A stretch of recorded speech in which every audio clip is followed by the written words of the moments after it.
khawundibalisele ibali libe linye nje, khawundixelele ibali libe linye nje, khawundibalisele ibali libe linye nje, khawundixelele ibali libe linye nje.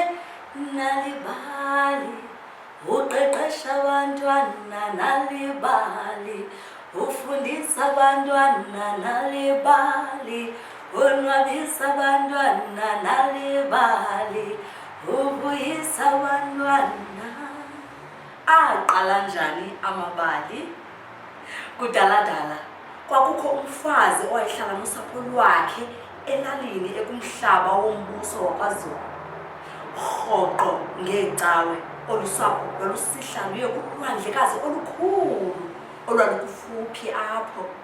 Abantwana babesomba imingxuma emhlabathini baze badlale nasemanzini kube mnandi. Lo mfazi wayepheka ukutya emlilweni logama umyeni wakhe wayekhangela iinkuni ezityegezela ulwandle ukuze aziqingqe enze izinto ezintle, iintaka, abantu nazo zonke iintlobo zezilwanyana. Phakathi evekini usapho lonke lwalusebenza nzima luze ukutshona kwelanga luhlale ngasemlilweni.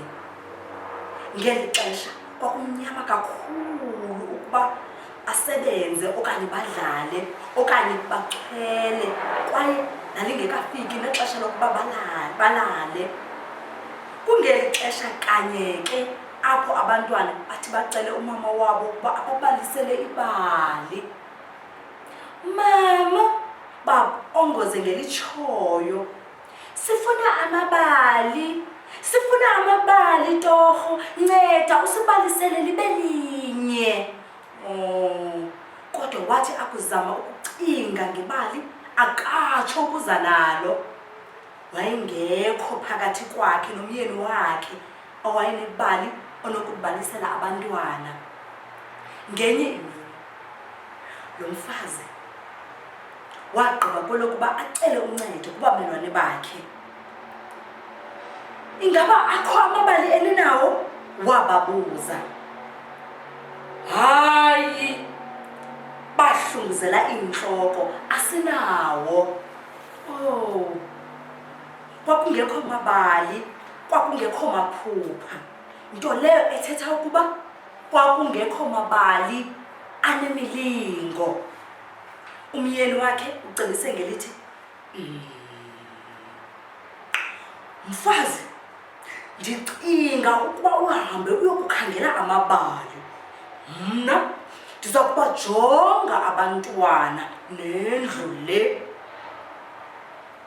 Hamba uyokufuna amabali, ze uthi wakuwafumana ubuye nawo.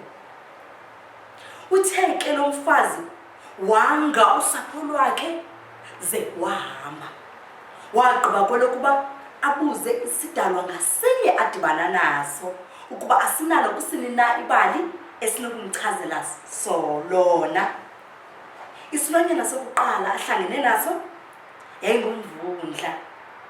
Weza utsibatsiba ngeenyawo zawo ezinkulu umvundla wakhwaza. Ingabo akho amabali onawo? Amabali? Amabali? Ubuzile umvundla. Awu, ndinamakhulukhulu, amawakawaka, hayi, ndinezigidigidi zawo. Mvundla, nceda undiphe ambalwa ukuze ndonwabise abantwana bam.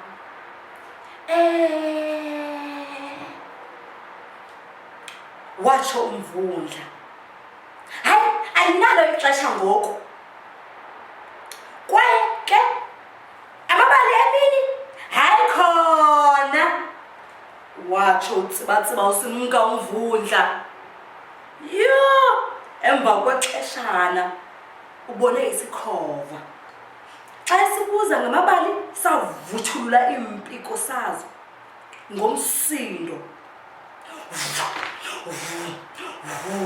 Hey, wena undivusa nje.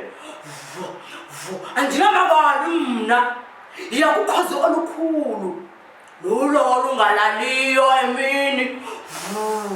Buza lona. Ngoko ke umfazi waya kuchweba lomlambo ithugela. Apho ukhozi lwaluzingela khona, wathi akulubona walukhwaza ngegama. Umfazi wabantu, usizana lo mfazi. Ukhozi olukhulu lwakhala lumphendula.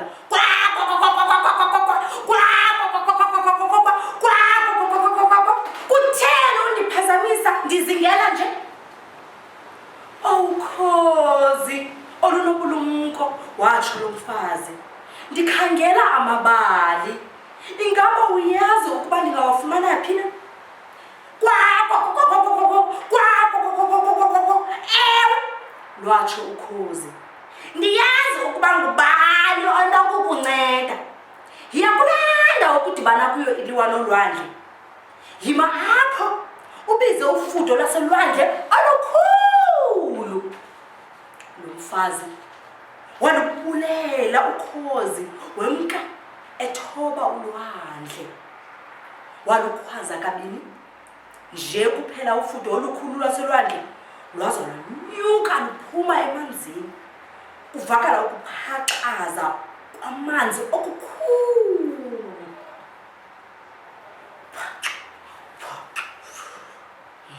Musawukoyika, lwatsho ufudo lwaselwandle. Bambelela kweli qokobhana lwam. Ndiza kukusa kubantu baselwandle abazi zonke izinto nawo onke amabali. Behla baya ezantsi elwandle, emazantsi kanye. Bafika kukumkani nokumkanikazi wolwandle.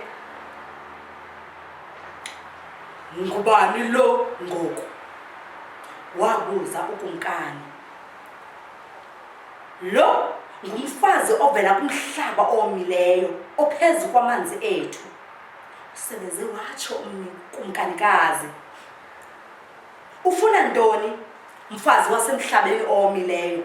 Wabuza ukumkanikazi.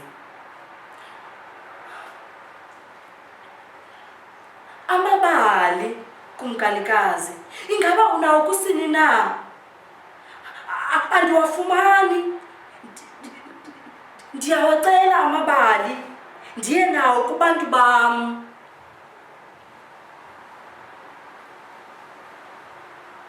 Ewe, sinawo amabali, watsho kumkanikazi. Kodwa ingaba wena unayo into oza kusitshintshela ngayo ngamabali ethu?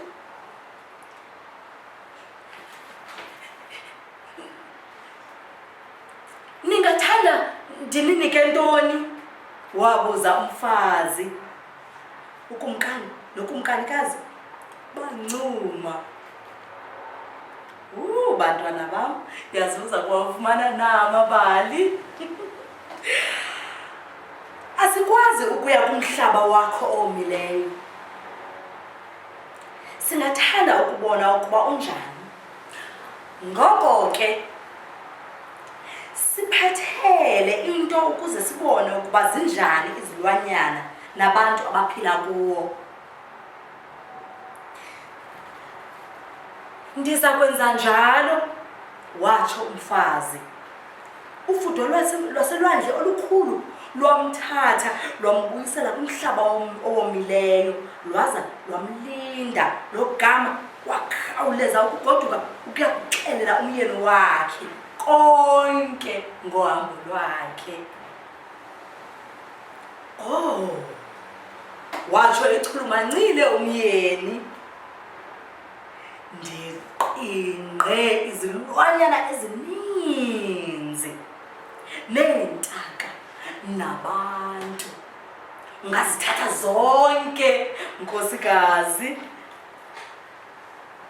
Kwakamsinya umfazi wayesele ebuyele elunxwemeni ephethe isipha nezinto sezinto eziqingqiweyo. Kwakhona ufudo lwantshila lwaya naye neso sipha ezantsi kanye. Akuzibona ukumkani nokumkanikazi ezi zinto bavuya kakhulu. Walala baza bamnika umkrwece omhle. Bantwana bam, wena nabantu bakho sinipha isipho samabali. Nanini na xa nifuna ibali, bekani lo norhweca endlebeni nimamele. Batsha, kodwa khumbula oku wamsebezela endlebeni ukumkani.